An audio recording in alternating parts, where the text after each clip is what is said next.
Hi నమస్తే అండి, ఎలా ఉన్నారు? బాగున్నారా? నేనైతే చాలా బాగున్నాను. మీరందరూ కూడా బాగుండాలని మనస్ఫూర్తిగా కోరుకుంటున్నాను.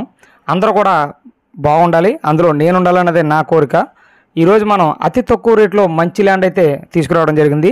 ఈ ఛానల్ని ఎవరైనా రైతులు చూస్తున్నట్లయితే మీ యొక్క ల్యాండ్స్ని ఫ్రీగా ప్రమోట్ చేసుకొని ఎటువంటి మధ్యవర్తులు లేకుండా డైరెక్ట్ ఓనర్లకు అమ్ముకోవచ్చును.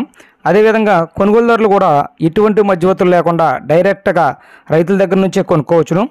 ఈ ఛానల్ ద్వారా ల్యాండ్స్ని కొనుక్కున్న వారికి registration, online passbook, Rythu Bharosa వచ్చేంత వరకు కూడా మేమే దగ్గరుండి సహకరిస్తాము. అది కూడా గమనించాలి. ఈ ల్యాండ్ విషయానికి వస్తే ఇది కాకినాడ జిల్లా ప్రత్తిపాడు మండలంలో ఉంది. ఇది మొత్తం వచ్చేసి 3 ఎకరాలన్నర ఖాళీ ల్యాండ్గా ఉంది. ఇది ప్రజెంట్ వచ్చేసి విజయవాడ నుంచి విశాఖపట్నం వెళ్ళే నేషనల్ హైవేకి అయితే ఇది కత్తిపూడి హైవే నుంచి అయితే 20 కిలోమీటర్ డిస్టెన్స్లో తార్ రోడ్ని ఆనుకొని ఉండడం జరిగింది. ఇందులో నేల వచ్చేసి రెడ్ సాయిల్ నేలగా ఉంది. ఇది